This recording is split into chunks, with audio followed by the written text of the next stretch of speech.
네, 건국대학교 경제학과 최백은 교수와 함께하는 시간, 네, 탈모피아. 잠시 후에 최백은 교수 연결해서 이야기 나누도록 하겠습니다. 김부선 씨가 땡땡땡이 유럽 배낭여행에서 일본 여성을 겁탈했다 이렇게 주장을 한 모양인데, 이 땡땡땡이 만약에 김어준이라면 똥볼입니다. 똥볼. 예. 전에도 제가 책으로 또 방송으로 얘기를 했는데, 유럽 배낭여행에서 어떤 여성과 배낭이 아니라 침낭 안에서 인도주의적 사랑을 나눴다 이런 얘기를 한 적이 있었어요. 어느 역에 도착했는데 역 이름을 보면은 큰 도시인 줄 알았는데 떨렁 벤치만 있는 역이었던 거예요. 간이역이었는데 그 역에서 이제 어떤 여성이 추위에 떨고 있었는데 자신은 이제 배낭을 갖고 왔던 거죠. 그래서 추운데 들어오라 해서 배낭 안에서 인도주의적 성관계를 가졌다 뭐 이런 얘기를 한 것인데, 이걸 갖고 겁탈을 했다. 합의하에 이루어지는 성관계와 겁탈을 구분하지 못하시는 것 같은데, 예, 그건 분명히 다르죠. 예. 20년 전이 뭡니까? 20년 전이면 그 2000년인데 아니고 한 30년 된 얘기입니다. 예, 참 이분은 여러모로 참 안타깝네요. 안타까운 분입니다. 예. 자, 최백은 교수님 지금 연결됐습니다. 교수님. 예, 안녕하세요, 이사장님. 예, 교수님. 예. 자, 오늘 어떤 이야기 들려주시겠습니까? 최근에 홍남기 이 부총리가요. 부총리가 이제 그 국가 채무 좀 이제 상한에 우리 이제 전국민 재난지원금 지급과 관련해 가지고요. 지금 정부가 초과 세수가 많이 발생했잖아요. 네네네, 그렇죠. 예. 그 중에 그러니까는 한 2조 원 정도는 그러니까는 국채 상환에다가 좀 쓰겠다. 네. 그러면서 그 써야 되는 이유가 국가 신용 등급에 지금 이제 그러니까 우리가 이 강등될 이런 그 염려가 있고 그러기 때문에 여기다가 좀 이제 그러니까 국채를 좀 상환을 하는데 쓰게 되면은 국가 신용 등급 유지하는데 좀 도움이 될 것 같아가지고. 네. 그래서 이제 이런 이제 발언을 했어요. 네네. 발언을 하고 그다음에 이제 또 어젠가는 또 이제 무슨 발언을 했냐면은 지금 상위 20%는 지금 계속 배제하겠다고 고집을 피우고 계시잖아요. 네네네. 근데 이제 상위 20%는 소득이 또 이제 그러니까 올랐기 때문에 네. 유일하게 올랐기 때문에 그러다는데, 결론부터 얘기하면 이건 이제 사실 사실과 맞지 않고요. 그래서 제가 이제 먼저 좀 팩트 체크 차원 속에서 좀 말씀을 좀 드리고 싶은 게요. 네. 정부가 공식적으로 지금 그 발표하는 지난해 연말 기준으로 그러니까는 국가 채무 비율이요. 국가 채무 비율이 있고, 그다음에 이제 올해 이제 연말에 도달 예상이 되는 그러니까 국가 채무 비율이 있는데요. 네. 근데 이제 정부가 이제 그러니까는 일단 지난해 연말 같은 경우 확정된 거잖아요. 시간상 이제 어떻게 보게 되면요, 확정된 거잖아요. 그게 이제 한 43.9%라고 이제 그러니까는 국회에다 보고를 했어요. 했는데 이게 이제 국가 채무액으로 기준할 때 보면 한 846조 9천억 원 정도 되는 규모인데요. 그런데 이게 여기에 이제 그러니까는 국가 채무 비율이 0.1% 포인트가 좀 이제 그 과장돼서 보고가 돼 있어요. 이 0.1%면은 뭐 일반 사람들이 볼 때는 그 수치가 뭐 이렇게 뭐 중요하냐 이렇게 생각할 수 있는데, 0.1%가 이게 2조 원 정도 되는 규모예요. 지금 이제 홍남기 부총리가 지금 그러니까 국채 상환을 하겠다는 그 규모하고 이제 그러니까 비슷한 규모입니다. 네. 그러니까 무슨 얘기냐면은 국가 채무 비율을 국회에다 보고한 것을 좀 0.1% 정도 뻥튀기가 돼 있는데, 쉽게 얘기하면요. 네. 그걸 정상으로 하게 되면은 그러니까 0.1% 포인트가 그러니까 낮춰지게 되면은 2조 원 그러니까 상환하지 않아도 그러니까는 국가 채무 비율이 지금 실질적으로 낮아진다 이겁니다. 네. 이게 낮아지는 이유가 뭐냐면은 우리가 이제 국가 채무 비율이라는 것은 이제 그러니까는 국가 채무의 나누기 이제니까 우리가 소위 명목 GDP로 하는 건데, 네. GDP로 하는 건데 정부가 예상한 것보다도 그러니까는 GDP가 더 많이 증가를 했어요. 네. GDP 증가를 했고 그게 이제 한국은행에서 발표를 했어요. 근데 이거 이제 그러니까는 올라간 금액을 반영하지 않고 네. 자기들이 그러니까는 계산한 걸 가지고 그냥 그대로 이 GDP를 그러니까 그 가정을 해가지고 이제 계산을 하다 보니까는 이렇게 이제 그런 거예요.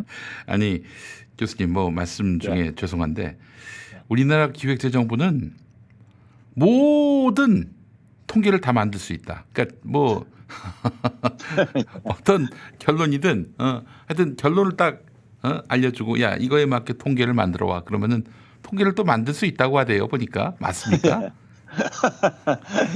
그거는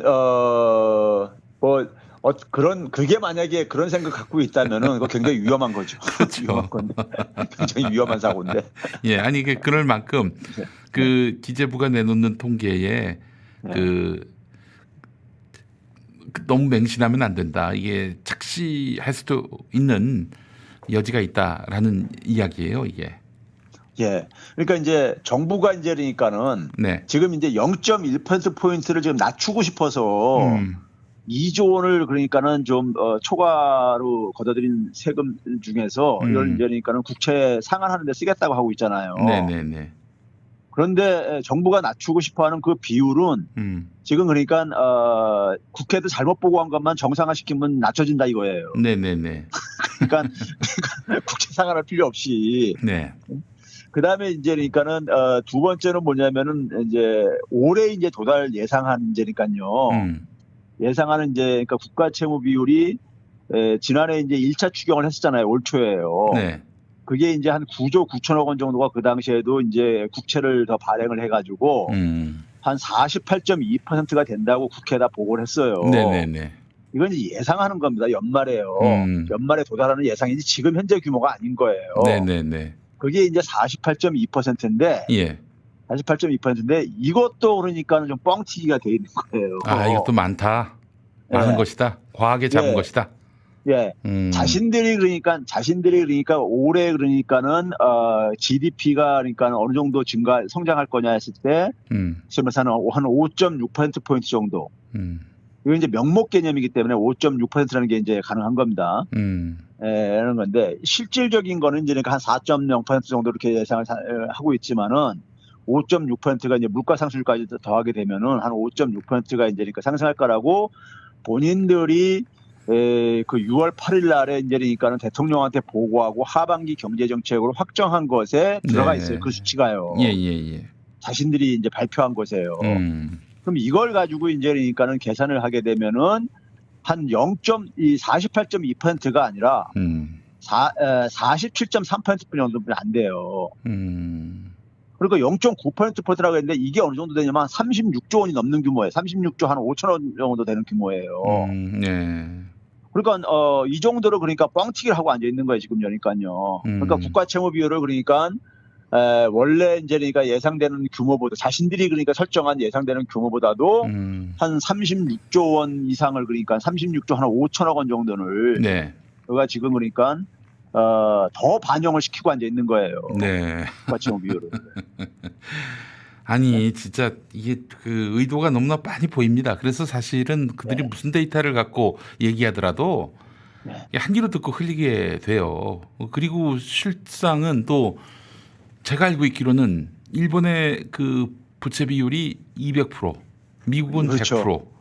그 정도 되고 있는 걸로 알고 있고 또 IMF 같은 경우 지금 한국이 너무 재정을 아끼고 있다. 한 60%까지 올려도 된다.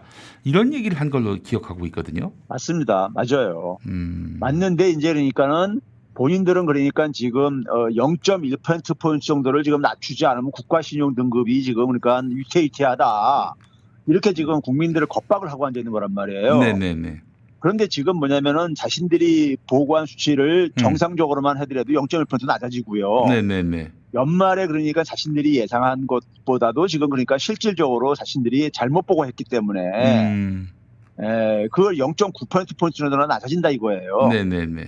그렇게 이렇게 과장해놓고 나서 그러니까 지금 그러니까 국민들을 지금 겁박을 하고 앉아 있는데 국가 채무로. 그거 잘 모르는 사람들한테는 와 그렇죠. 지금 뭐 이랬다가는 큰일 나겠다. 뭐 무슨 저 재난지원금 줬다가는 진짜 뭐 나라가 싹 그렇죠. 가라앉겠다. IMF가 또 예. 오겠다. 이렇게 지금 착각하게 만드는 거 아닙니까? 그러니까 우리나라가 지금 이 GDP 규모가 지금 그러니까 올해 도달할 예상하는 이 국가 아니 GDP 규모가요. 네. 규모가 지금 그 어느 정도 되는 나라냐면은 2040 한 2조 정도 되는 나라예요. 네네네. 근데 거기에 2조 정도를 그러니까는 안 갚는다고 해가지고, 예? 안 갚는다고 해가지고 국가 신용 등급이 강등된다면은요. 네. 강등된다면은. 네. 그러니까 이게 이제 이런 식의 논리가 그동안에 이제 조중동 같은 이제 수고 언론들이 항상 그 얘기했던 것이 국가 채무를 가지고 국가 신용 등급하고 연결시켜가지고 맨날 이제 겁박을 하고 그랬었잖아요. 네네네. 그리고 이제 뭐 예를 들면 이제 전경련 산하의 한국경제연구원 같은 이제니까는 그 이 소위 재벌들 이해를 대변하는 연구원에서 되게 사용했던 단골 메뉴의 얘기예요. 그러니까요. 네? 그러니까 이거를 그러니까 지금 한 나라의 고위 공직자가 지금 그러니까 이런 똑같은 소리를 지금 하고 앉아 있는 거예요. 그러니까요. 네네네. 네? 하고 앉아 있는 건데 문제는 그다음에 또 하나가 이제 마지막으로 가면 문제되면 상위 20%만 소득이 증가했다. 그러니까 소득이 증가한 사람한테 왜 돈을 줘야 되느냐. 지금 이런 논리를 지금 얘기하고 싶어서 그런 거거든요. 그렇죠. 예. 김부겸 총리조차도 그러니까 이런 얘기를 하고 앉아있던데 보니까 제가 볼 때는 예? 소득이 이렇게 높은 사람한테 돈을 주는 걸 국민들이 어떻게 생각하겠느냐 뭐 이런 식의 얘기를 하고 계시는데 그 통계청에 들어가게 되면요. 이것도 쉽게 확인할 수 있는 거예요. 가계들 소득이 어떻게 변했는가는. 그런데 우리가 상위 20%가 소위 이제 그 5분위인데 5분위별로 해서 볼 수 있는데 상위 20%가 1년 전에 비해서 한 28만 원 정도가 줄어들었어요. 유일하게요. 네네네. 전체 가계 중에서 네? 줄어드는데 이걸 그러니까 이렇게 명백한 자료가 있는데 이걸 가지고 그러니까 상위 20%만 소득이 증가했다. 그러니까 밑에 그러니까 80%는 그러니까 다들 그러니까 어쨌든 간에 조금씩이라도 증가를 했어요. 네. 증가했는데 상위 20%만 소득이 한 28만 원 정도가 줄어들었어요. 지난 1년 사이에요. 네네네. 그런데 상위 20%만 소득이 증가했고 소득이 상위 20% 하게 되면 소득이 높은 사람으로 일반 사람들이 생각하는 경향들이 있잖아요. 그렇죠. 예. 근데 이 소득이 높고 소득이 그 계층만 증가했는데 왜 그러니까는 이 사람들한테 돈을 지원해야 되냐 이런 논리거든요.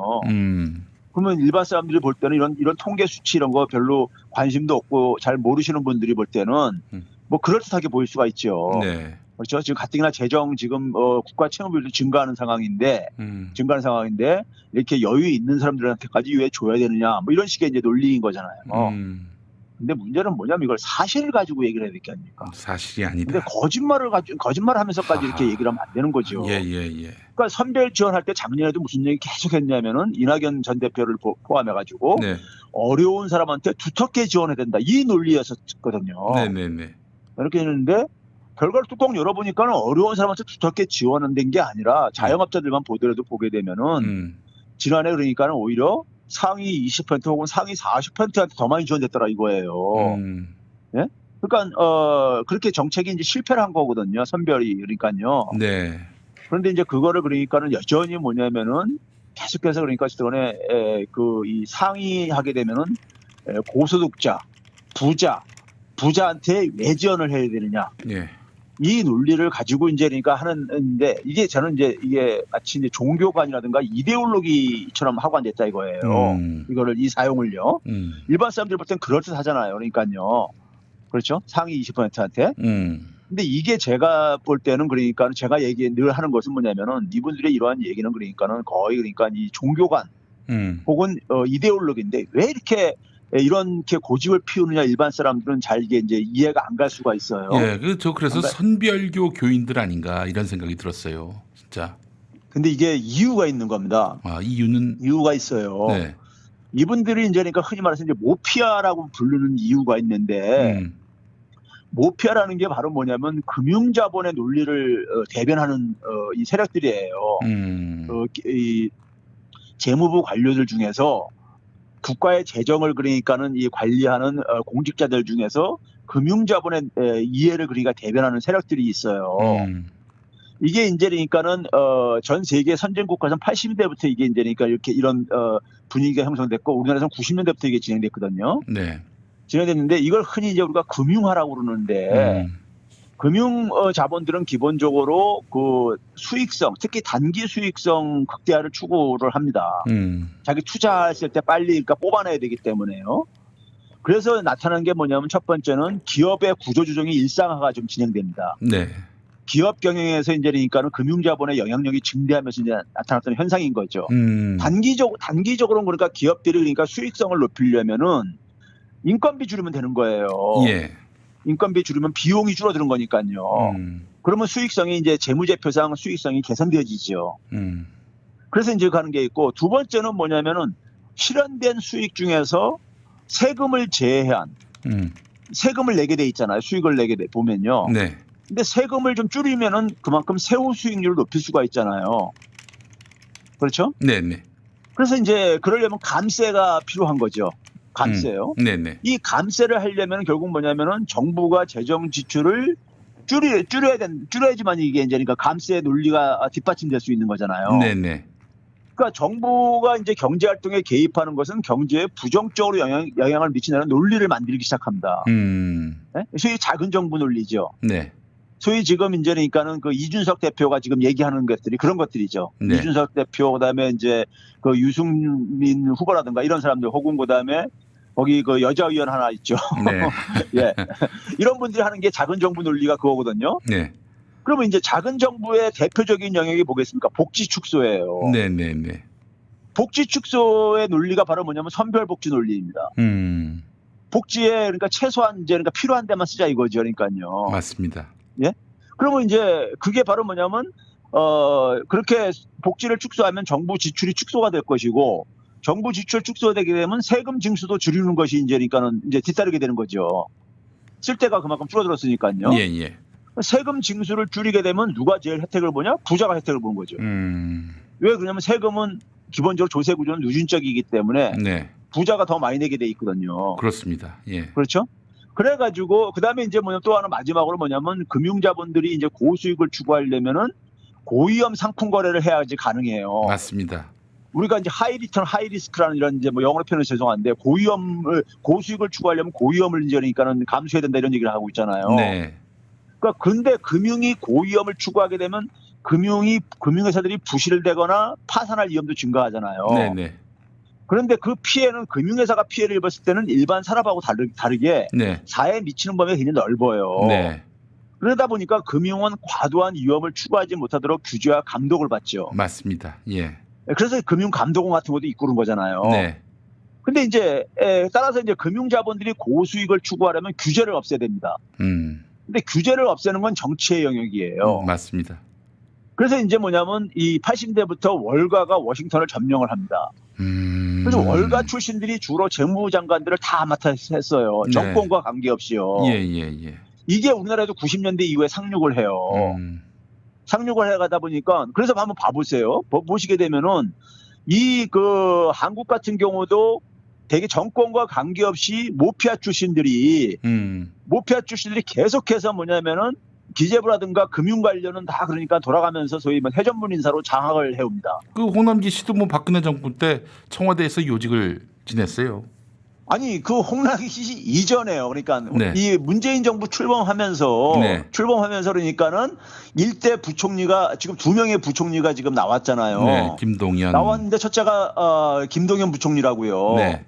김동연 부총리가 뭐 하시던 분이신가?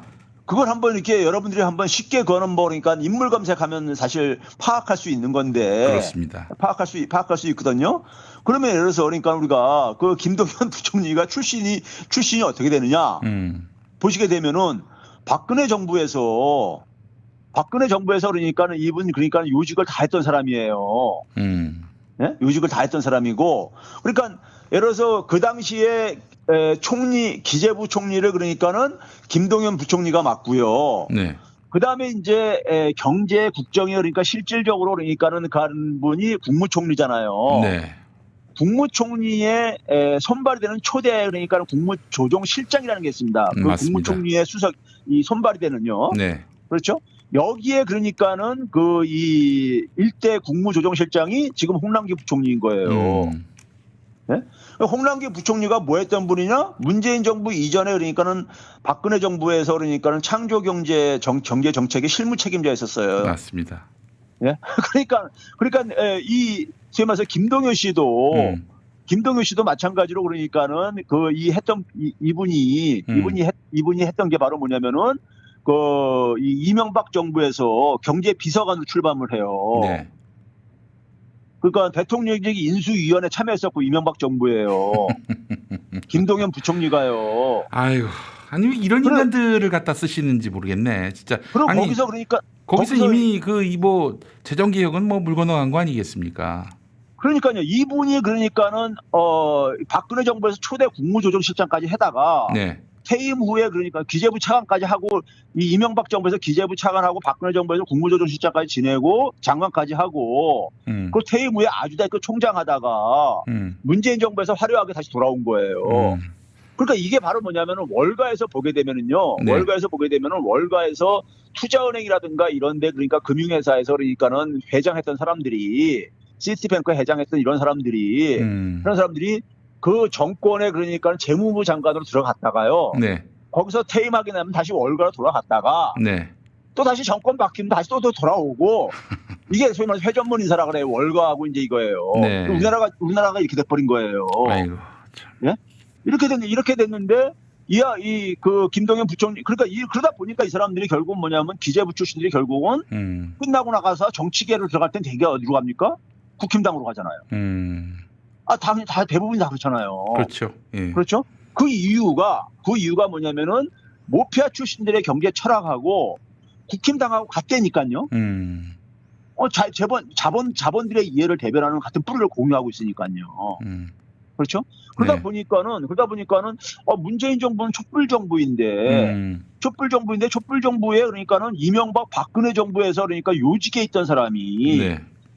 요직에 있던 사람들이 경제 정책을 그러니까 이거 뭔가 안 맞는 거잖아요. 맞습니다. 예. 네? 경제는 그러니까는 무슨 뭐 이게 저하고 관계가 없는 거냐고 얘기해요니까요. 그러면 뭐 저 경제 가지고 왜 공약을 가지고 씨름을 하고 앉아있습니까? 국민들하고요. 네? 그렇죠? 경제가 가장 중요한 그러니까 대통령 선거할 때면 공약 중에서 가장 핵심적인 건데 차이 중에 하나인데. 그런데 이건 이명박 박근혜 정부에서 그러니까 경제 정책의 요직을 담당했던 분이 다시 그러니까 문재인 정부에서 그러니까 경제 정책을 그러니까 핵심적인 경제 정책을 담당한다? 이건 뭔가 이상한 거잖아요. 그렇죠? 이거를 그러니까 그동안에 그러니까는 선출 권력들이 모르고 있었으면 실력 부족인 거고요. 네. 알면서 그랬다면은 그들도 그러니까 소위 요즘 시중에 수박이라는 말이 유행하던데 네? 겉과 속이 다른. 네. 예, 민주당 국회의원 둘 중에요. 상당수는 뭐냐면은 경제관은 국힘당하고 차이가 없는 사람들 많습니다. 많아요. 네. 경제관은요.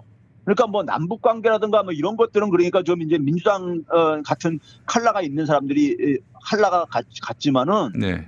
근데 경제관은 그러니까 국힘당하고 차이 없는 사람들 꽤 많습니다. 네, 맞아요. 예. 그러다 보니까는 이 사람들이 그러면 알면서 그렇게 하는 거고, 그래서 이제 이 촛불 시민들이 이걸 잘 아셔야 되는 거예요. 예? 그래서 이 기재부의 모피아 개혁이 저는 검찰 개혁 못지 않다고 보는 게 바로 이제 그거에 있는 거고요. 네. 이거 안 하면은요, 대한민국 경제 불평등이 양극화는 이건 절대 해소가 안 되져요. 해소가 안 되집니다. 그 이분들이 모피아들이 왜 이러느냐? 여러분들 지금 대한민국에서 이 정책의 핵심을 들여다보면은요. 들여다보면 대충 이게 보이는 게 있어요. 네. 보이는 게 뭐냐면은 지금 대통령실에 지금 뭐냐면은 대통령실은 지금 양대 축이 정책과 관련해서 정책실장이라는 분이 있죠. 네. 그다음에 이제 경제수석이 있죠. 다 그런 분들입니다. 정책실장이 누구냐면 이호승 정책실장인데요. 네. 이분이 뭐냐면 기재부 1차관 출신이에요. 네. 이거 이전에 그러니까 경제수석했었고요. 네. 그러니까 그 청와대에서 그러니까 소위 말해서 초기에는 어공들이 들어가잖아요. 어공들을 다 밀어냅니다. 밀어내고 이제 기재부가 이제 점령을 해요. 예? 그래서 저 들어간 게 이제 그러니까 저기 그 소위 말해서 저 누굽니까 저기 이 소득주 성장 정책을 만든 그러니까는 지금 KDI 원장으로 가 있는 그 양반 뒤에 그러니까 이호선 씨가 대신 들어가죠.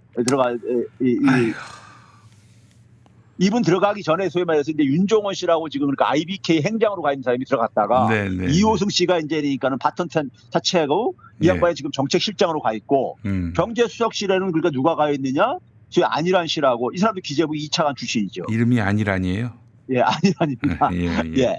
이분들이 다 뭐냐면은 홍남기 부총리 밑에서 기재부는 뭐냐면은 그 기재부 차관이 2명이 있어요. 1차관, 2차관. 네. 1차관, 2차관들이 그러니까 다 대통령실을 접수한 거예요. 국무총리실에 누가 가 있느냐? 이렇게 마찬가지로 기재부 2차관이 가 있는 거고요. 네네네. 그러니까 대한민국의 경제 정책과 정책을 위반하는 것은 다 기재부가 점령을 한 거예요. 이게 소위 말해서 민주정권의 정권 말기의 현상들입니다.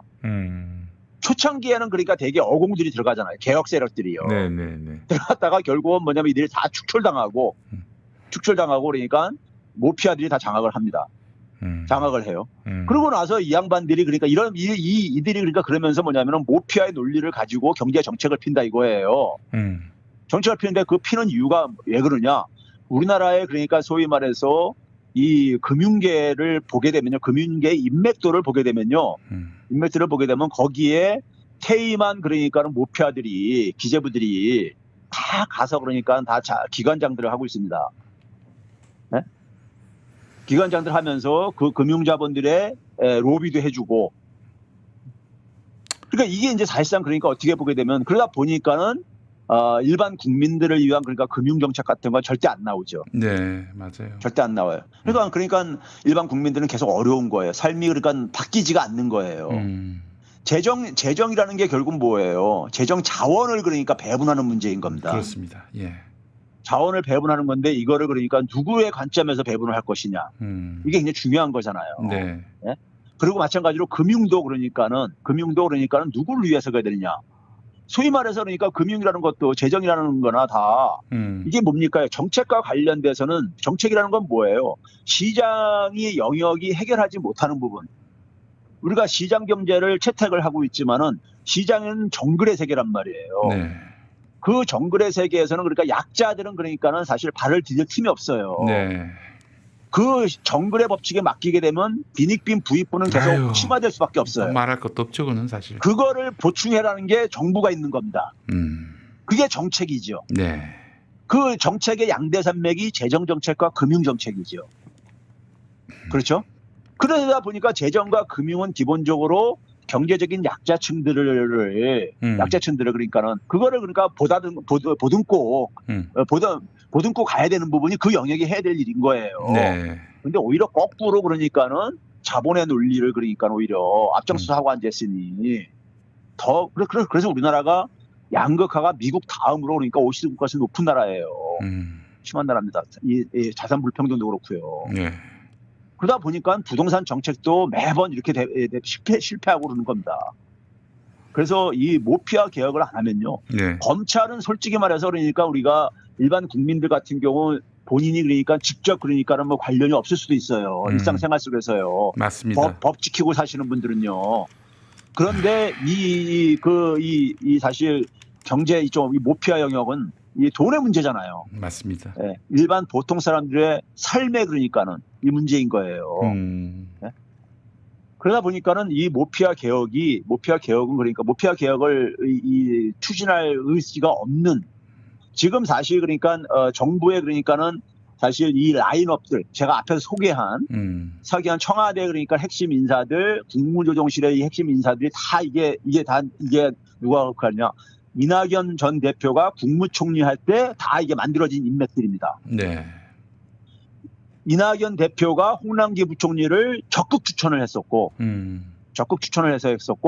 홍남기 부총리 밑에 있었던 자기 바로 밑에 차관으로 있었던 사람들을 다 지금 청와대에 심고 국무조정실에 다 가고 이렇게 해놓고 있는 거예요. 그러면 여기에서 바로 뭐냐면 우리가 합리적인 의심이 뭐냐면은 모피아에 이해하고 이낙연 전 대표는 기본적으로 지금 최대 정치적인 맞수가 지금 이재명 지사잖아요. 네네네. 이재명 지사 하게 되면 떠오르는 것이 기본소득이나 전국민 재난지원금이라고요. 네. 그렇죠? 그러다 보니까는 이 그 재난지원금을 그러니까 전국민 지원하는 걸 하게 되면은 이재명 대표만 좋은 일 시켜주는 거다. 이렇게 생각하는 거죠. 네. 이거를 이러한 정치적인 셈법을 홍남기는 모피아들은 이걸 이제 이용을 하는 거고 이용하는 거죠. 모피아들의 이해를 기득권을 지키기 위해서 네. 소위 말해서 이낙연 전 대표라는 든든한 뒷배를 그러니까 이용을 하는 거죠. 아이고. 그러니까 뭐 민주당에서도 그러니까 이게 그러니까는 제대로 강하게 추진이 안 되는 이유가 이낙연 전 대표의 그 세력들이 있잖아요. 네. 민주당 의원들 중에요. 그런 거예요 이게. 그러니까 왜 그러니까 일반 국민들은 왜 그러니까 대통령께서 이걸 강하게 밀어붙이지 못하냐 그러는데 네. 대통령 입장 속에서는 지금 그러니까 이 전국민 재난지원금 가지고 민주당의 1, 2 경선을 하고 있는 1, 2 간에 이게 거의 그러니까 이게 그 심한 서로가 이제 그러니까 충돌을 하고 있는 영역인 거예요. 네. 이거 그러니까 이 후보들이 그러니까 합의를 해가지고 오면은 할 의사가 있는 거예요. 제가 볼 때는요. 네. 그런데 이 둘이 그러니까 완전히 대척점에 서가지고 당론으로 그러니까 민주당에서 전국민 주기로 채택했을 때 누가 브레이크 걸었습니까? 이낙연 전 대표가 브레이크 걸었잖아요. 네. 그렇죠? 당론으로 결정되고 난 이후에조차도요. 그렇죠? 그러면 그 상황 속에서 그러니까는 왜 대통령이 홍남기를 저렇게 그러니까 계속해서 치지 않고 이렇게 있느냐에 대해서 굉장히 많은 분들이 답답해하고 그러시는데 홍남기 부총리 입장 속에서는요, 이거를 선별과 재정 안정 논리를 방어를 하지 못하면요, 네. 이 모피아라는 게 하나의 세력입니다. 네. 그 자기 선배들도 있고요, 바깥에 금융계, 그렇죠? 네. 애들한테 그러니까 완전 바보 소리 취급받아요. 그래요. 밑에 그 조직에서도 그렇고. 예? 그러니까 이게 그러니까 어떤 한 특정 자연인의 문제가 아니라고요. 네. 자연인의 문제가 아니에요. 그러니까 우리가 윤석열 제껴놓는다고 해가지고 조난간이 거기 앉히면 이게 달라질 거냐고요. 그렇죠. 그런 거나 비슷한 겁니다. 그러니까. 맞습니다. 그 패밀리들에 그렇죠. 주목할 필요가 있어요. 예. 그래서 이게 그러니까 제도적으로 그러니까는 개혁을 해야 되는 것이고요. 네. 예? 힘을 못 쓰게. 예. 소위 말해서 공직자들이 사익 추구를 위해서 자신들의 공직의 권한을 그러니까 남용하지 못하게 해야 되는 거죠. 맞습니다. 이게 이제 우리 사회 내부의 정상화, 마지막 남은 내부 정상화 과제인 거예요. 예. 이거를 그러니까는 적어도 할 수 있는 사람이 차기에 그러니까 대통령을 민주정부의 대통령을 해야 되는 건 당연한 거고요. 맞습니다. 이거 안 하면은요, 이거 안 하면 달라지는 거 하나도 없어요. 네. 뭐가 달라지겠어요? 아니 결국 일반 관료들 보통 사람들 대부분 사람의 삶에 뭐가 달라지겠냐고요. 대통령은 바뀌지만은 그 관료들이 달라지지 않을 것이고, 근데 그 관료들이 대통령 권력한테 수시로 덤비고, 그렇게 말 안 듣고.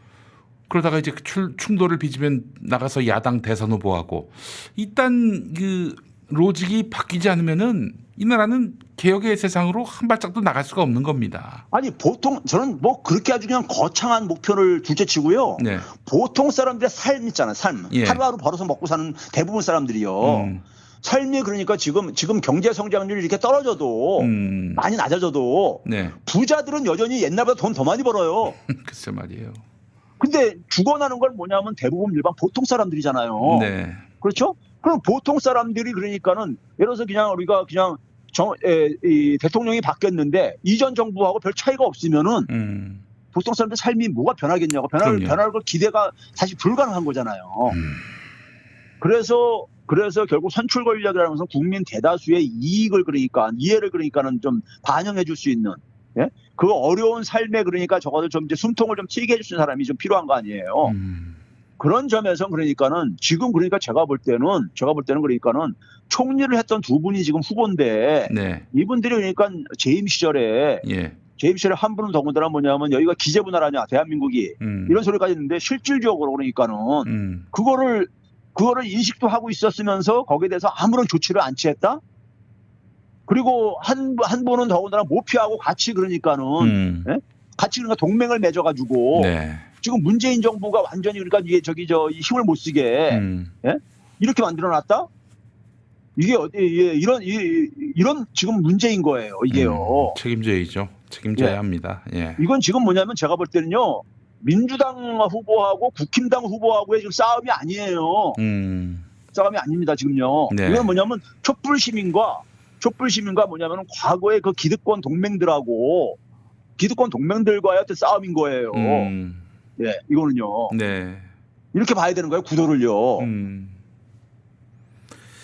그래서 다음 대통령은 한마디로 말해서 관료 사회를 확실하게 통제할 수 있는 맞아요. 소나기 안에 넣을 수 있는 사람이어야 하고요.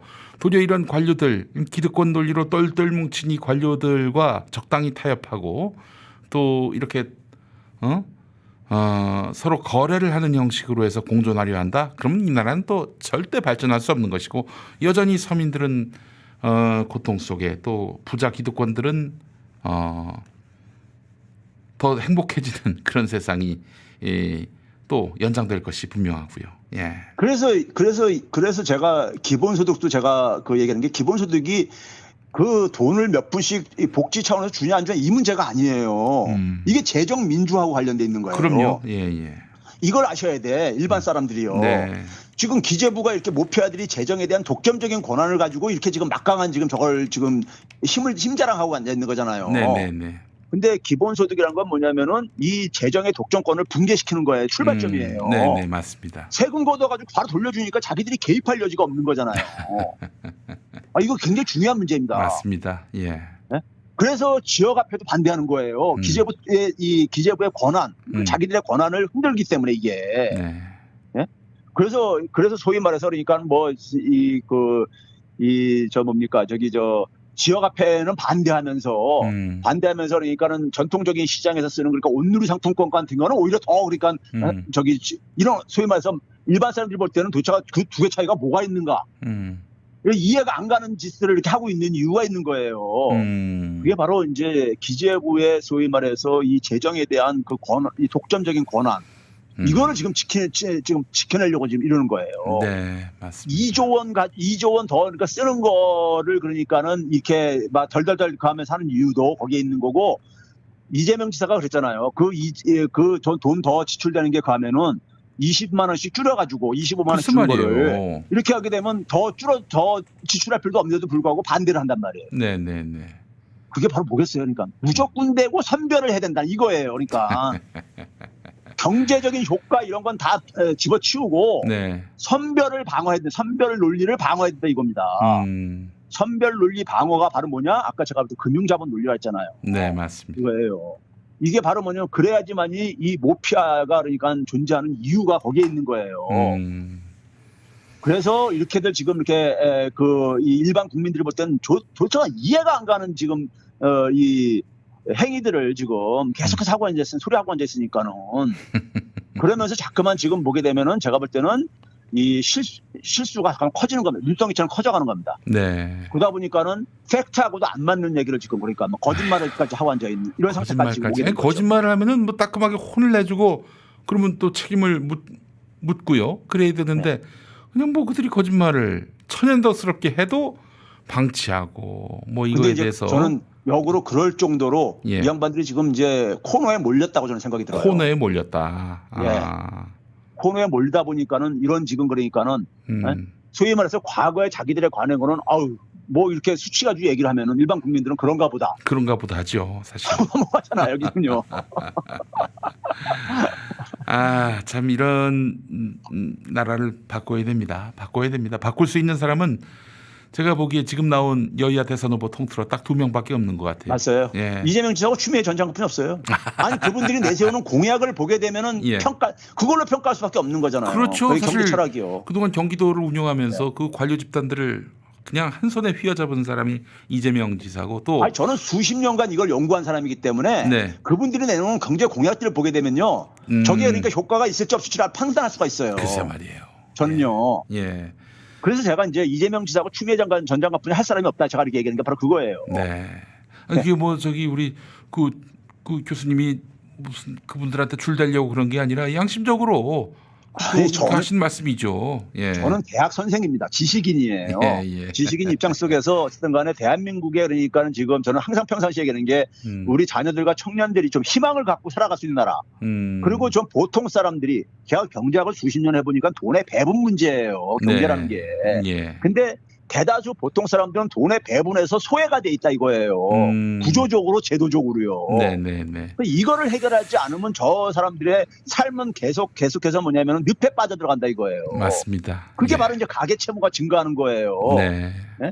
채무 노예 상태로요. 이게 이제 그러니까 우리가 모든 나라가 어느 나라는 역사적으로도 보게 되면 이런 경향성이 항상 있습니다. 왜 기득권층들은 자꾸만 더 이 부익부 빈익빈을 심화시키는 경향이 있기 때문에 자기 부를 더 축적하려고 하는. 네네네. 그래서 저 이사장님은 지금 목사 수업 받고 계시죠? 목사님 수업이요. 예. 그래서 그런데 거기에 신년이라는 게 있잖아요. 신년 개념이요. 예.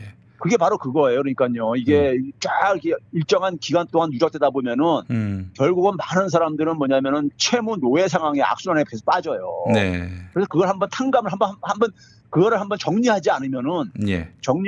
사회가 결국 그러니까 지속이 불가능하다고 본 거예요. 제가 해석할 때는요. 그래서 전통적인 왕조사에서도 되게 보게 되면은 주기적으로 그러니까는 이 노예 해방 뭐 이런 걸 시키고 그런 이유가 채무 노예 특히. 네네네. 네. 한 이유가 거기에 있고 지금 우리는 그러니까 그 상황 가기 전에 이거 빨리 그러니까 제도적으로 정상화 시켜야 되는 거예요. 네. 이렇게 안 하면은 보통 사람들은 갈수록 그러니까 숨 막혀서 질식을 합니다. 네.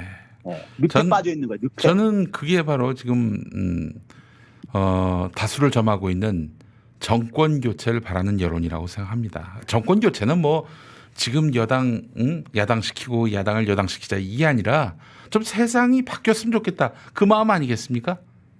그거는 왜 그러겠습니까? 사람들이 지금 너무 이 상태로는 살기가 너무 힘든 거예요. 네.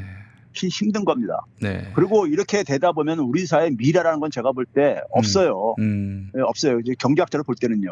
네. 없는 상황 속에서 이거는 그러니까 지식인으로서는 뭐냐면 사회 공동체에 대한 이거는 그러니까 이거에 대해서 침묵을 하고 있으면 이건 저는 범죄 죄악이라고 생각해요. 네. 글쎄가리 계속 떠들어대는 겁니다. 네. 많은 사람들이 저한테 교수님 그러다가 모피아나 기재부 관료들한테 공격받고 되게 싫어하겠대. 제가 그때만 하는 얘기면 저는 국민들만 보고 하는 거고 제가 그 양반들 제가 신경 쓸 필요도 없는 거고.